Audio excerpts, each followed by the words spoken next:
there is too much war globally. And the reality is, whether it is Gaza, whether it is Ukraine, whether it is Africa, it must come to an end. These wars are man-made, and man can therefore negotiate. I believe that a time will come when they will come to an end. The question is, at what cost and how many people will die?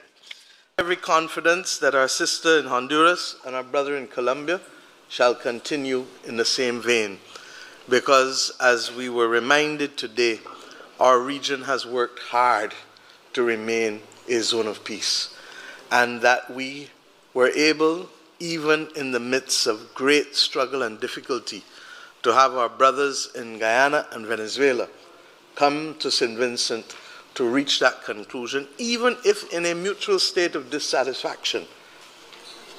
They have asserted the value of peace and life.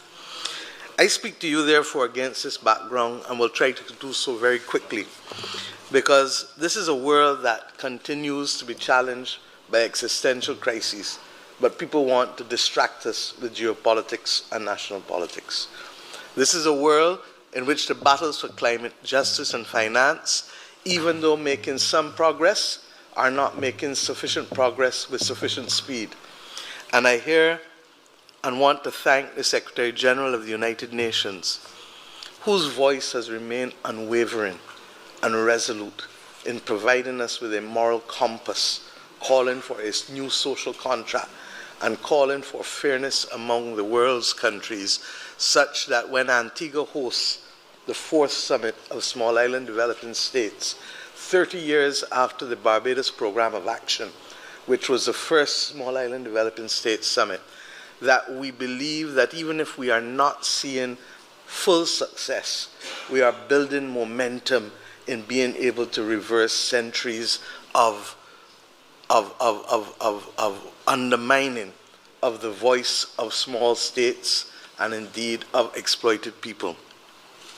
The issue of climate justice and climate financing, as we have expressed not just in the Bridgetown Initiative, but in all of the other things that we have done, is fundamentally about how can we mitigate, how can we address damage, and how can we adapt. In terms of mitigation, quite simply, we know that methane will cause much greater damage than even carbon dioxide. Let us not rely on voluntarism. Let us get a global agreement on methane in order to give ourselves the best chance of staying below 1.5 to stay alive. Secondly, with respect to loss and damage, we are grateful for the fact that we've acknowledged and created a fund, or is about to create a fund, because Europe has to agree finally to the appointment of its directors and is holding it up. But even when we create it, and even though we've had $700 million in pledges, the reality is that we don't want to rely on loss and damage. We want to avert loss. And therefore, the real battle remains in climate finance, the capitalization of the funds and the budgets to do adaptation. It is against that backdrop, therefore, that we continue to ask for a few things. One, that IDA 21 has to be a real game changer, but it ought to be accompanied by another Jubilee moment for the cancellation of debt of the IDA countries of the world. Two, that we need to ensure that middle-income countries have access to lower-cost debt and longer-term debt. We cannot finance schools, adaptation, or hospitals with 15-year debt. We need 30, 40-year debt at the very minimum, and Europe found a way to accommodate both the United Kingdom as well as Germany in the last century to recognize that they both need both long-term debt and to cap the cost of debt service to a percentage of exports in order to be able to allow Germany to recover after World War II. Three, that we need to address urgently, and I hope that in Bridgetown 3.0 we can put this forward, the real issue of insurance and the lack of insurance becoming the cause of the implosion of the financial system that we have to support mortgages and to support expansion of businesses through access to finance. If people cannot get access to insurance, the whole financial system as we know it will start to implode because that is the basis upon which most borrowing and lending takes place in our world. We also, therefore, must address very quickly the fact that the world needs an institution to secure the funding of global public goods. Whatever else we say, there are 5 things that will put us on the back foot. The climate crisis with its loss of biodiversity, the issue of pandemics and healthcare and basic access, how do we avoid and protect ourselves from the next pandemic? The question of basic access to food and water, because even though we talk about climate, if people don't have water and food within a week or 2, there is no life. 4, the question of access to fairness within the digital framework. You cannot have tech companies with market capitalization in the billions of dollars and people without access to digital, but at the same time, we need a united platform to ensure that artificial intelligence does not become the equivalent of the climate crisis for us as a people. And fifthly, we need to make sure that we deal with the consequences of war and fragility. The Secretary General said it so well this morning, there is too much war globally. And the reality is, whether it is Gaza, whether it is Ukraine, whether it is Africa, it must come to an end.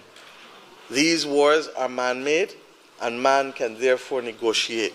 I believe that a time will come when they will come to an end. The question is, at what cost and how many people will die?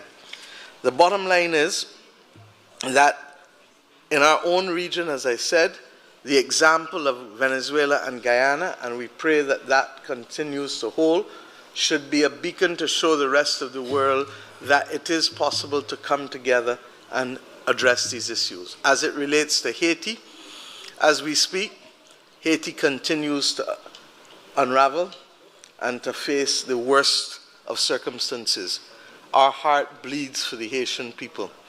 The reality is that the world needs to stop paying lip service.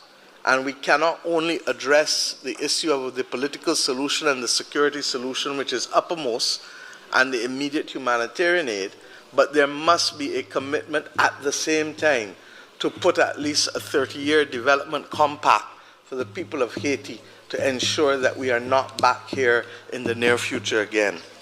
As it relates to the Gaza war, this is inexplicable. The world's first televised genocide is uniting the people of the world, even if their governments do not want to be united. And we say simply that Prime Minister Netanyahu needs to be separated from the people of Israel, because as we have seen, there are Israelis who understand that what is happening in the Gaza Strip, in spite of the fact that of all that has happened, is wrong and disproportionate. Mr. Chairman, I ask us, therefore, to speak with one voice on these issues, because governments and democracy will have no moral authority to speak on anything if we continue to watch children and women die. We condemn, of course, what happened to the Israelis from Hamas, but we must now condemn what is happening disproportionately to the people of Gaza. I ask simply, where do they go next year and the year after? How will they get housing? How will they get food? How will they get water? How will they live without medicine? And we cannot think, therefore, of only today, but indeed of next year and the near future. Mr. Chairman, as I have said to you, values matter. And much of what we are speaking about is an inequitable, President Lula says it well all the time, system that needs to be transformed. This is based on man-made values, and therefore they can be changed equally by man-made decisions. You this morning, whether by accident or by providence, ensured that we listened to the wonderful melody of that third world song, Try Jah Love. And I remind us only as we leave here today that we must be for life and for peace. And in the words of that wonderful song that has inspired so many of us in the Caribbean, the third world song, that you should know that it is time for the world to try Jah Love, the only love that can bring peace I do not think the choice of that song this morning was by accident, and I hope that it will inspire us to commit to continuing to have the Caribbean and Latin America as a zone of peace.